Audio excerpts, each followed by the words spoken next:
Hi there, creative friends. Today I kind of have a special project. All of you know by now that Hold My Watercolors is my favorite, and I put together this palette of the 48 colors plus another one in this video linked above as well as in the description box. But as I've been painting with this, I realized that this palette is really huge and my desk space is not that big. And so when I'm doing my live streams or even tutorials, this palette takes up so much room. I will probably still use this from time to time, but in case I ever traveled, I wanted to create a travel set of watercolors. So I got these two sets on Amazon actually, and look how pretty these are. They're from a brand called Bowerbird or Bowerbird. I'm not sure how to pronounce it, but they are so pretty. So there's one, and I got a second one. Okay, so this one is a 12 pan set, and this one is 16, I think. We shall see when we open it up. But yeah, it is so cute. So I got these because these are actually ceramic palettes. And while I do like the metal palettes, I think ceramic really is the best. So it does come in a metal box. Oh my goodness. So it just opens up really nicely. Here's a swatch card. I don't think I need this anymore. And then look at this. I think this was probably keeping it in place. But yeah, look how pretty this is. It's so small, so cute. Really, really adorable. So I'm going to keep that in there. I probably don't really have a need to take it out of the box all that often, but I love that this is ceramic. So this one is a 12 set. Oh, maybe they're both 12. I have no idea. I bought these like last month. So this one's really pretty because it actually has a decorative outer cover, whereas this metal palette is just the top here. Hi, Rocket. Hi, Rocket. Do you want to join us? Hey, buddy. I think you can use this even for gouache, and I think what I like about these ceramic palettes is that it's going to be really easy to switch out the colors in these palettes. So this one looks like your typical palette. Also comes with a swatch card. I don't like how glossy this paper is. I feel like it's not going to show the paint like color really well, but anyway, yeah, so this is kind of like your more typical looking palette. But look at these tiny little wells. So adorable. This probably pops out too, but you know, I kind of like how snug it is in there, so I'm going to leave it in there. I felt like I wanted to create these so that I can use these in my videos rather than using this giant palette. Again, like if there's a painting that kind of requires colors that I may not have put in these palettes, then of course I'll use this. But sometimes I feel bad that you can't see exactly which colors I'm using or what, or how the mixing or the consistency of the paint looks because this palette is so big and it's happening off camera. So hopefully these guys can kind of fit within this video frame and you can kind of see what I'm working with. I really like how small it is. And of course there's a thumb ring so you can easily hold on to it and paint with it if you want. Yeah, it just fits really nicely. And I have actually small hands, so the fact that it fits really easily, yeah, it's nice. This one doesn't have a thumb ring because it's just the metal box, but I really like how these wells are a little bit bigger and this large mixing area is perfect. So I wanted to set up this one first because these wells are a little bit bigger, and I'm going to fill it up with, and I'm not going to fill up all the way because the wells are also not that deep. I don't know if you guys can see it from this side here. They're not that deep, but that's okay. Again, I plan on maybe changing out these colors from time to time.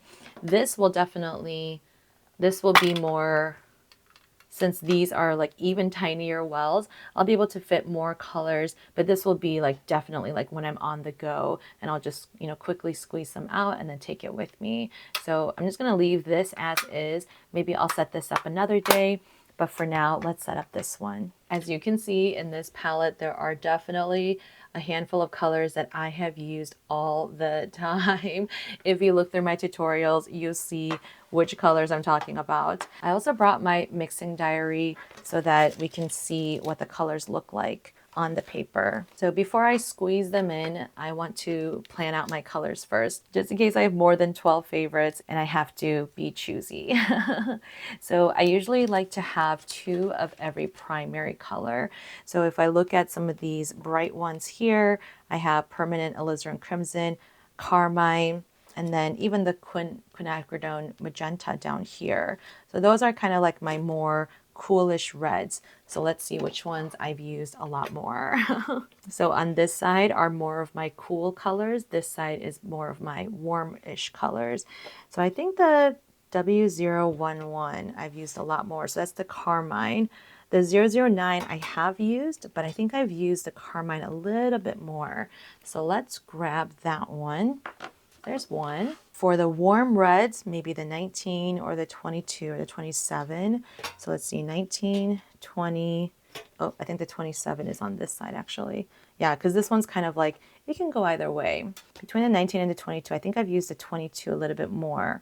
So let's put that off to the side. There's 22. So those are my reds.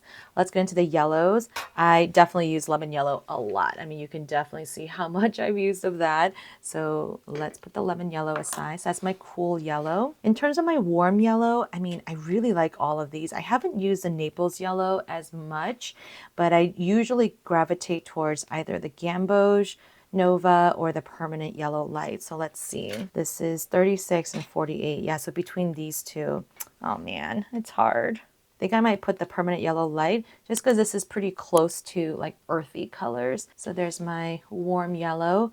I'm going to skip the greens for now and go straight to the blues and see which one of these I would include. Let's see, for the cool blues, we've got cerulean, got this cobalt. Yeah, I've got these two. I would categorize ultramarine deep as more of a warmish blue. Peacock blue is kind of on the cool side as well. Let's see, between these three, I'm pretty sure I've used the cerulean blue the most. Let me just confirm. Yeah, I have definitely used that a lot. Oh wait, I have used the 101 a lot too. But you know what? I think the cerulean blue is what I gravitate towards more. So let's grab that for our cool blue. As for the warm one, yeah, I would probably grab the ultramarine deep. So here are the primary colors so far. And these are both the warm and cool versions of each. Now from here, I probably will add a couple of the secondary colors, like some of my favorite greens. So let's look at the Terra Verde. This is definitely one of my favorites. I mean, look how low I am in that one for sure. I always gravitate towards that one. There's a Terra Verde. I generally go for the sap green as well. So I'm going to add that. So those are my two greens that I probably use the most. As for the earthy colors, oh man, these are hard too. It looks like I've used the 134 a lot. Let's see what color that is. 134, burnt sienna. Yeah, I can see that. Burnt sienna as well. I know I've used a sepia a lot too. Now I do use Payne's Gray quite a lot too.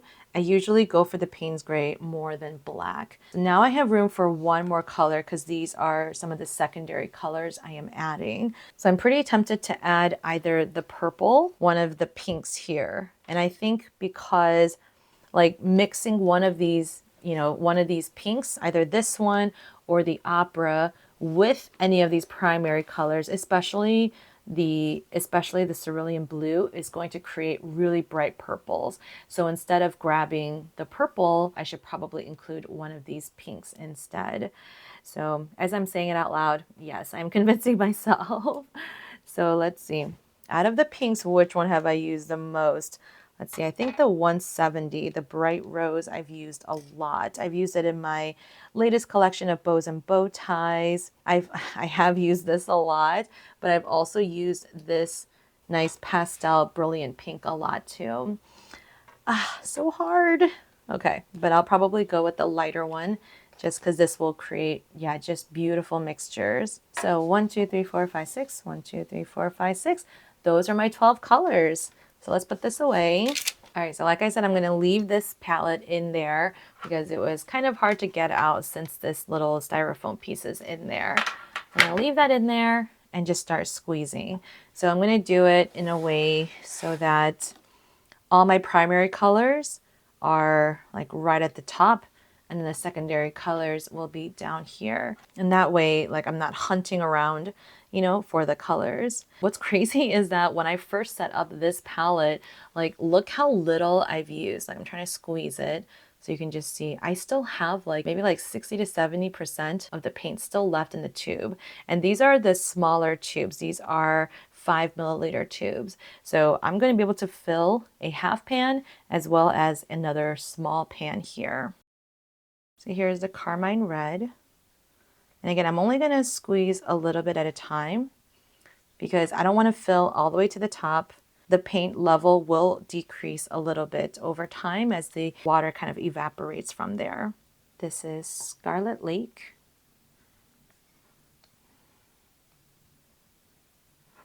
Very small amounts.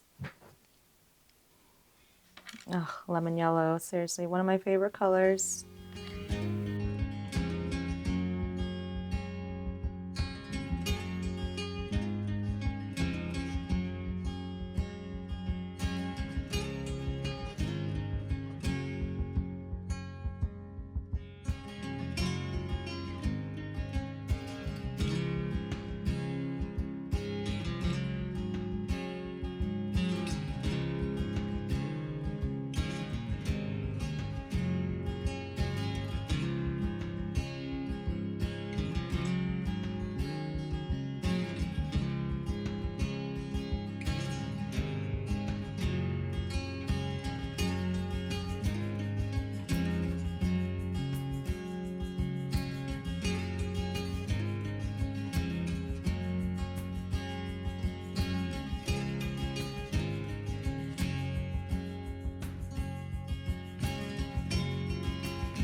All right, so I'm gonna let this dry a little bit. I'm gonna keep the jar like slightly open just so that it can dry but not get any dust on it. Because as you see, my cat will just walk over anywhere. So I'm gonna leave these out, and you already have seen the swatches, so I don't feel like I need to swatch them again. But thanks so much for tuning into this video. Again, this brand is called Bower Bird or Bower Bird, and they specialize in ceramic palettes that fit in these beautiful metal boxes. And again, the other one that I have is more of your standard. Like, this metal part is probably very familiar to a lot of you. But then the inside usually has these half pans, but instead of these half pans, you have a beautiful ceramic palette. So I am really excited to set this up the next time I do go out. I probably won't do it until the spring because it's still super cold here in Chicago. So once the flowers start blooming, I can't wait to take this with me. Please subscribe to my channel, like this video, and let me know what you think of ceramic palettes, metal boxes, you know, just what you think of this in general. And if these are the colors that you would have chosen for yourself, let me know in the comments. All right, I'll see you next time. Bye.